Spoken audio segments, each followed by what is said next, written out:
Okay, well, what is our self-image? That appreciation of a country, of the United States. Is there one sweeping one? What happens if you can't fit into that one prevailing sentiment? Images, I'm thinking of Teddy Roosevelt going out there and saying, let's make this a national park. America's greatest idea, right? As Ken Burns would say. Whereas some people might see the mountains as a barrier, I see that as holding a different kind of wide open, this is a land to be conquered, which is, I think, something that has been very strong in that American self-image, that this land is for the strong to tame, and it is open for those opportunities. It shows a difference in our self-image. To me, that's a real feel-good painting, and you know, when you come out of like the Civil War and that kind of thing, in America now, we got that behind us, and it's a land of opportunity, and you know, you can go the distant hills, you can make your little hut, you'd like to have that on your dining or den wall, because it feels nice. It doesn't challenge you. It's like the world is whatever you want, you go in the sky, it's there for you. And I don't think you ever find anybody who sincerely would, an artist would not do that today. There'd be some kind of pollution in the water to remind you what we're doing. There'd be a section of trees that were cut down because you know they're taking them out. And, I think America has a cynicism that doesn't allow us that childlike, that sort of, I don't know, naivete that I think we've lost. Coming out of the 60s, I could say that, Gotcha. We became cynical, and America isn't the land that it used to be, and we had that pride to be American, and now sometimes it's like, So would you say that prevailing self-image that had been so popular, that probably was born, if not during the founding of our country, but before, that has been challenged? Was that the prevailing image? What if you were a woman born on the streets? What if you were an African, basically slave still at that point? What if you were somebody who had snuck across the border? There were always a lot of opinions of America, and I would actually argue that there are artists today who would still show opinions like this, absolutely, as well as people back then. And I think we have to not always look at the past with these glossy colored lenses, because it was never like this. The past was never perfect, and the present isn't always imperfect. Is there a singular national self-image? If there isn't, if there's multiples, how many different ones can there be? And is there a problem, or is there a good thing that there are multiple takes on that national self-image? Who we are as a country, what it means to be an American, whether or not there's adequate and equal opportunities on multiple fronts. This thought that you could be Donald Trump doing The Apprentice show and showing and showing this to The Apprentice and saying, okay, here's a piece of land that I'm thinking of buying. What can you do with it? Right. And I'm envisioning, putting in very nice chalets along the water, and then down there having a dock for boats, and it can be a year-round resort because you've got the mountains, so you could put a lodge and a ski lift and it snows. He said it was New Hampshire. So, and some people would say, well, that's wrong. We need to keep it. You need to keep it natural. Yeah. But if you keep it natural, then everyone is very few people have access to it. The person who owns that house Right. has access to it.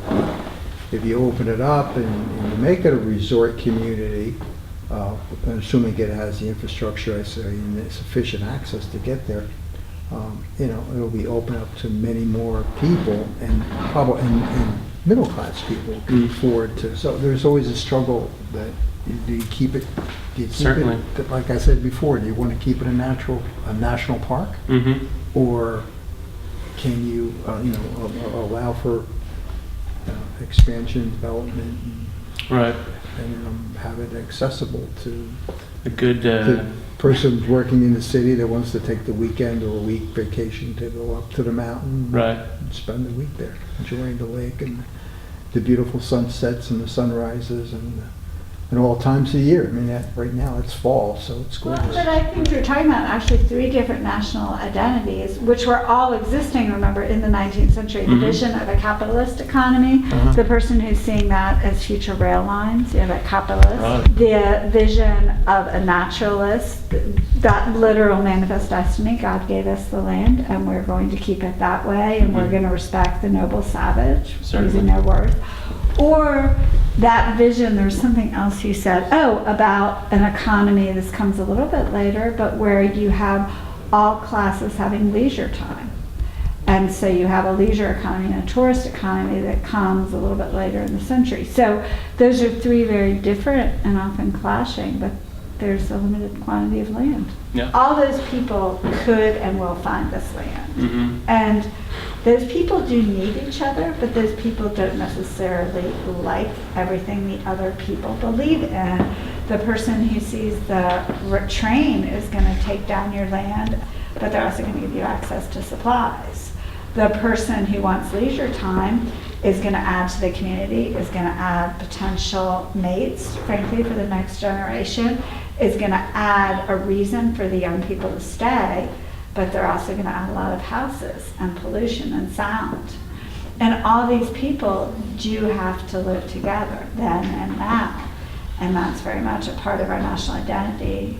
If we have a unified one, then how do all these people even exist? And if they all exist, then does having a unified one matter? If you think about it, we set policy by a national self-image. Because that national self-image in a lot of ways steers what we value as being important and not important.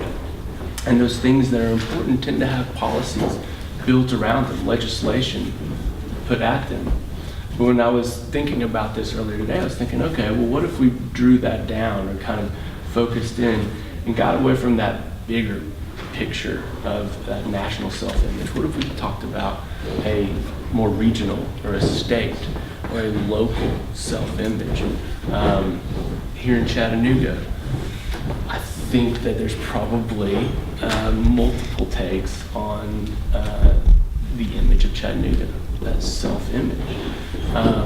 We have multiple takes. We have the Chamber of Commerce take on the Chattanooga image, the tech-savvy, forward-thinking gig, an opportunity or a land of opportunity for people here in Chattanooga. Then you go talk to some other people, and they may say, well, the circumstances are very different in Chattanooga, Tennessee. So one of the things that I thought would be interesting pondering, and this might be a big question, but if someone were trying to capture that self-image, drawing a picture representative of the city that we live in, what would be the elements, those hallmark elements in that picture? Chattanooga still try to, even though it wants to grow and develop more, they still want to leave some of that nature. And very outdoorsy, very creative, very artistic. So that may be very like you will be able to identify Chattanooga with that picture. Is that what the question was? Yeah. Okay. We were kind of touching on earlier was, okay, this land, the area surrounding Chattanooga, what do we do with it?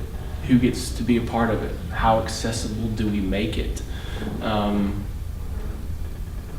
where do we live? Do we sprawl out? Do we concentrate? Do we go to a place like this where it's, there are a few people per square mile? Is that the way that community should be structured in terms of population density? Or should we focus on bringing people in closer to one another? I think it's interesting too that we're all sort of projecting a sense of community onto what is relatively desolate. Right. Just because it's all, I think that's an innate thing that we all strive for. I'm just thinking about Chattanooga. I grew up here. The sense of community I knew then is entirely different than the one that I've experienced in the past few years.